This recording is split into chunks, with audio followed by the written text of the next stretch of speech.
আসসালামু আলাইকুম, this is me Simsam Sarkar and welcome back to my and the blog. So guys, চলো বেশি দেরি না করে ব্লগটা শুরু করা যাক। আজকের ব্লগটা অনেক বেশি ইন্টারেস্টিং হতে চলেছে বিকজ আজকে তোমাদের সাথে আমি শেয়ার করব আমার ছাদ বাগান। আমার ছাদ বাগানে কি কি গাছ আছে, কি কি গাছ নেই, সবকিছু আজকে তোমাদের সাথে শেয়ার করব। এই ভিডিওটা করতে আমার মাসের পর মাস, বছরের পর বছর সময় লেগেছে, আর এডিট করতে মাত্র 8 মিনিট 1 সেকেন্ড লেগেছে। একদিনই তো আর সব ফল ধরে না, এই ফল ধরতে তো অনেক সময় লাগে। এর আগে অনেকেই আমাকে কমেন্ট করে বলেছিল, আপু তোমার ছাদ বাগানের ভিডিওটা একটু দিও। তো ভিডিওটা আমি অনেক লেট করে দিতেছি, কারণ এই ভিডিওটা করতে আমার প্রায় 2 বছর সময় লেগেছে। এখানে দাঁড়িয়ে ভিডিও করতেছি, ওই সামনে থেকে কয়েকটা পোলাপান আমাকে বলতেছে, আপু নামেন পড়ে যাবেন, আপু নামেন। আমি ওদেরকে বললাম যে দাঁড়াও, নামতেছে, আমি একটা ভিডিও করে নেই। যেহেতু আমার কোনো ড্রোন ক্যামেরা নেই, সেহেতু আমি এই উপর থেকে ভিডিও করতেছি। অনেকক্ষণ দাঁড়িয়ে উপর থেকে ভিডিও করলাম, এবার নিচে নামার সময়। বেশি কথা না বাড়ি, এবার চলো সবগুলো গাছপালার সাথে তোমাদেরকে পরিচয় করিয়ে দিই। আমাদের সাথে সবগুলো গাছপালা ভিডিও শেয়ার করতেছি, মানে এই না যে আমি সবগুলো গাছের নাম জানি। এই ফুল গাছের নাম আমি জানি না, তোমরা জানলে অবশ্যই কমেন্ট করে জানাবে। এরপরে চলে আসলাম জাবা ফলের কাছে। জাবা ফলগুলো দেখতে অনেক সুন্দর, প্লাস অনেক মিষ্টি, খেতে খুবই টেস্টি। জাবা ফলের পাশেই লেবু গাছ, আর লেবু গাছের পাশে আমলকি গাছ। তোমরা অনেকে ভাবতে পারো যে এটা হয়তো বা লজ্জাপতি গাছ, কিন্তু একদমই নয়। এরপরে এটি হচ্ছে লাউ গাছ, এখন পর্যন্ত বড় হয়নি, মাত্র জানলা ছুটছে। এখন আমরা চলে যাব কদবেল গাছের কাছে। এই কদবেল গাছ এ পর্যন্ত আমাদেরকে একটা ফল দিতে পারে নাই, আর এটা হচ্ছে সবেদা গাছ। সবেদা গাছের ফলটা জাস্ট ওয়াও, এত পরিমাণে মিষ্টি যা তোমাদেরকে বলে বোঝাতে পারবো না। এটা হচ্ছে বড়ই গাছ, আর এটা হচ্ছে সিম গাছ। এর মধ্যে তোমাদের কার কার কোন ফল, কোন সবজি পছন্দ, তোমরা অবশ্যই কমেন্ট করে জানাবে। তারপরে চলে আসলাম লাউ গাছের কাছে। লাউ গাছে আলহামদুলিল্লাহ অনেকগুলো লাউ ধরেছে। আমি এর আগে তোমাদেরকে লাউ রান্না করার অনেকগুলো রেসিপি দেখাইছিলাম, তোমাদের মনে আছে কিনা আমি বলতে পারবো না, তবে আমি এর আগে অনেকগুলো রেসিপি দিয়েছিলাম। এরকম ছাদ বাগান দেখলে আসলেই মনটা ভরে যায়। তোমরা সবাই ছাদ বাগান করবে, এতে তোমাদের টাকাও সাশ্রয় হবে, প্লাস তোমরা এগুলো বিক্রি করতে পারবে। এরপরে আমি চলে আসলাম লাল পাতাবাহার এবং সবুজ পাতাবাহার গাছে গাছে। আমার ভিডিও যারা যারা ভালো লাগে তারা অবশ্যই লাইক, কমেন্ট অ্যান্ড শেয়ার করবেন, আর যাদের ভালো লাগে না তারা দয়া করে আমার ভিডিওটা ইগনোর করবেন, তাও কোনো বাজে মন্তব্য করবেন না। এই চেরি ফল গাছের ভিডিও আমি 2 বছর আগে করেছিলাম। আজকে ভিডিও করছি, সেটা অবশ্যই আমি আমার ভিডিওতে অ্যাড করে দেব। এরপর চলে আসলাম আমি জলপাই গাছের কাছে। এই বছরে আলহামদুলিল্লাহ অনেকগুলো জলপাই ধরেছিল, আর এই যে দূরে জলপাই পাড়ার টেকনিক এর আগেও আমি আপনাদেরকে ভিডিওতে শেয়ার করেছি, সেটা আপনাদের মনে আছে কিনা আমি বলতে পারবো না। এই জলপাইগুলো মাত্রই ধরেছে, জলপাইগুলো একদম ছোট ছোট। এরপরে আমি চলে আসলাম সবজি গাছের কাছে। এই সবজির নাম হচ্ছে ধুম্বা, আর এই যে এটা হচ্ছে ডালিম। আলহামদুলিল্লাহ আমাদের গাছে অনেকগুলো ডালিম ধরেছে। সবাই গেস করুন তো এটা কী ফল হতে পারে? এই ফলের নাম হচ্ছে আমরা মাখা কার কার পছন্দ তারা অবশ্যই কমেন্ট করে জানাবে। আর এই যে এই গাছের নাম হচ্ছে আদা। এরপরে চলে গেলাম মালটা গাছের কাছে।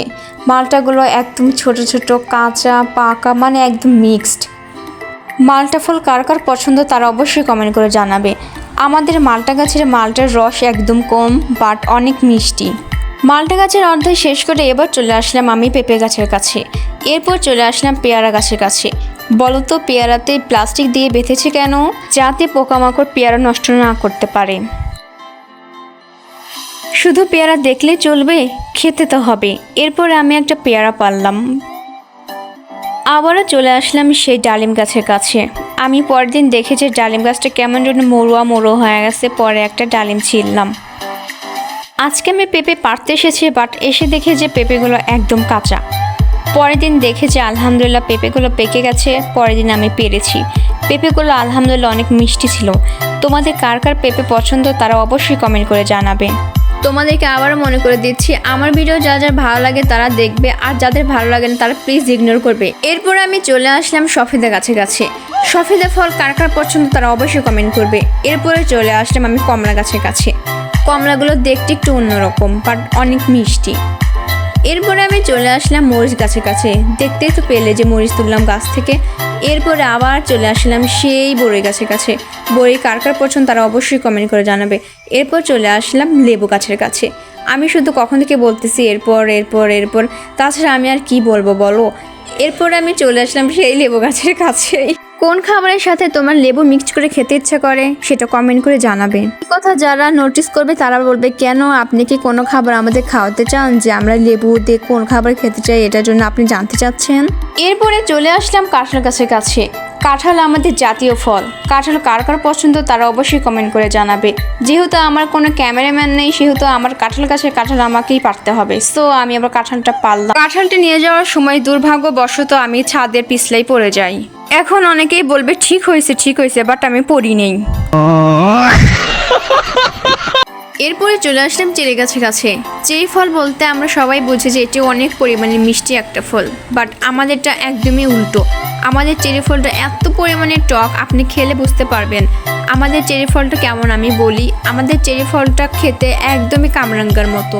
একটা সময় ছিল যখন আল্লাহর কাছে বলেছি যে আল্লাহ আমাদের গাছে কখন ফল দেবে। এখন আলহামদুলিল্লাহ ফল ধরে, বাট এখন আর কোনো খাওয়ার মানুষ নেই, কারণ এই ফলটা প্রচুর পরিমাণে টক। এই ফল কে খাবে? নেক্সট চলে আসলাম জাফা ফলের কাছে। এই ফলটাকে তোমরা অনেকেই চিনবে, তোমরা এটা অন্য নামে হয়তো বা চেনো, বাট এটার নাম জাফা। এখন তোমাদের সাথে শেয়ার করব আমাদের পেঁয়াজের ক্ষেত। এই ক্ষেতটা কিন্তু ছাদের উপরেই।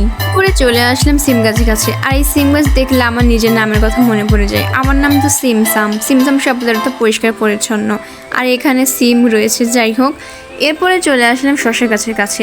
শশাগুলো দেখে অনেক সুস্বাদু মনে হচ্ছে, আসলে অনেক সুস্বাদু। নিজেদের বলছি না, আসলে অনেক সুস্বাদু। আমি আম্মুকে বললাম, আম্মু আমাকে একটা শশা পেড়ে দাও তো। পরে আমার আম্মু আমাকে একটা শশা পেড়ে দিল। আলহামদুলিল্লাহ, আমাদের কোনো শাক সবজি ফুল ফল কোনো কিছু কিনে খেতে হয় না। এখন অনেকে বলবে আপনারা কি ফুল কিনে খান? আরে না বাবা, এটা জাস্ট কথার কথা। এরপরে চলে আসলাম লাউ গাছের কাছে। দেখো কত সুন্দর সুন্দর লাউ ধরেছে, 4-5টা লাউ ধরেছে, অনেক সুন্দর খেতেও মাশাআল্লাহ। এরপরে চলে আসলাম লেবু গাছের কাছে। এই লেবু গাছের নাম হয়তো বা গন্ধরস লেবু, আমি সঠিক জানি না। তোমরা জেনে থাকলে অবশ্যই কমেন্ট করে জানাবে। এর আগে এই গাছে লেবু দিয়ে আমি মিষ্টি বানিয়েছিলাম, সেই রেসিপিটা তোমরা হয়তো বা দেখেছো, তোমাদের সাথে শেয়ার করছি, তোমাদের মনে আছে কিনা আমি জানি না। এরপরে চলে আসলাম বেগুন গাছের কাছে। দেখো বেগুনগুলো কত কিউট, তাই না?